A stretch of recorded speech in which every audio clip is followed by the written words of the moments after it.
Myself doctor Kapil વ્યાસ. મેં તમને last વિડીયોમાં કોલેસ્ટ્રોલ એટલે શું એના વિશે માહિતી આપેલી. આપે ન જોયો હોય વિડીયો તો ખાસ એ જોજો. આજે મારે તમને એને જ આપણે આગળ વાત કરીએ કે જો હાઈ કોલેસ્ટ્રોલને અવગણવામાં આવે તો તે ઘણા બધા કોમ્પ્લિકેશન ઊભા કરે છે, જેવા કે હૃદય સંબંધિત રોગો, ધમનીના રોગો, stroke, diabetes, high blood pressure, hypertension વગેરે.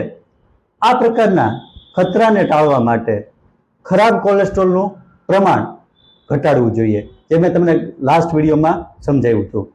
અને તેના માટે શું કરવું જોઈએ? તો એના માટે આપણે આપણી દિનચર્યા, આહાર અને આદતોમાં ખાસ ફેરફાર કરવા જોઈએ. Good habits and bad habits જેને આપણે કહીએ છીએ. તો હવે પહેલો પ્રશ્ન એવો થાય કે કોલેસ્ટ્રોલ ઘટાડવા માટે શું કરવું જોઈએ? તો કોલેસ્ટ્રોલ ઘટાડવા માટે યોગ્ય આહારની ચરણી કરવી જોઈએ અને નિયમિત રીતે શારીરિક કસરત કરીએ એ પણ ખૂબ મદદરૂપ બને છે. બેઠાડું જીવન છોડીએ, કારણ કે અત્યારે મોટા ભાગે બધાને સેડેન્ટરી લાઈફ હોય છે અને વધારે ચરબીયુક્ત ખોરાક લેવાનું ટાળીએ, જેને ફાસ્ટ ફૂડ, જંક ફૂડ અને આઉટસાઇડ ફૂડ જે આપણે વધીએ છીએ, તો એનું પ્રમાણ આપણે ઘટાડવું જોઈએ.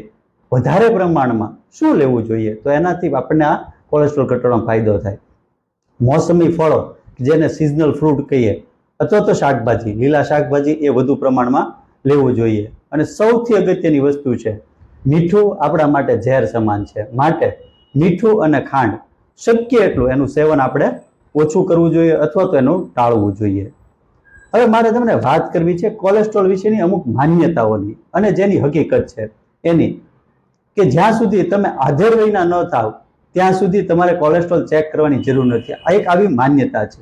હકીકતમાં વાત કરીએ તો અમેરિકન હાર્ટ ઇન્સ્ટિટ્યૂટ કહે છે કે 9 થી 11 વર્ષની વયે એકવાર કોલેસ્ટ્રોલ જરૂર ચેક કરાવવું જોઈએ અને પછી 17 થી 21 વર્ષની વયે, ત્યારબાદ દર 6 વર્ષે કોલેસ્ટ્રોલનું ચેક કરાવવાની એ ભલામણ કરે છે. બીજી એક માન્યતા એવી છે કે માત્ર તમારે જેનું વજન વધારે છે એ લોકોએ જ કોલેસ્ટ્રોલ ચેક કરાવવું જોઈએ, એ લોકોને જ કોલેસ્ટ્રોલ વધુ હોય છે. પણ હકીકતમાં વધારે વજન અથવા મેદસ્વી લોકોને માં કોલેસ્ટ્રોલનું પ્રમાણ વધારે હોય છે, પરંતુ પાતળા લોકોમાં પણ એમનું જોખમ હોય છે, માટે એમને પણ ધ્યાન રાખવું જોઈએ. એ એમનો આધાર છે એમની જીવનશૈલી અને એમના આહાર ઉપર આધારિત હોય છે.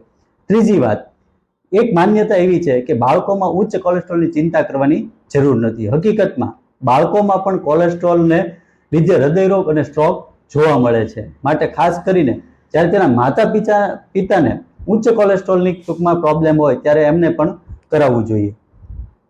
અને છેલ્લી એક વાત કરી દઉં, એક માન્યતા એવી છે કે કોલેસ્ટ્રોલની દવા લેવાનો અર્થ ત્યારે જ રહે કે જ્યારે તમારી જીવનશૈલીમાં આહાર ફેરફાર કરવાની જરૂર નથી. માત્ર દવા લઈ લેવાથી આપણે સારું થઈ જાય, પણ હકીકતમાં દવા પણ લેવી જરૂરી છે, પણ સાથે સાથે યોગ્ય આહાર અને શારીરિક કસરત પણ મિત્રો ખૂબ જરૂરી છે. Thank you so much.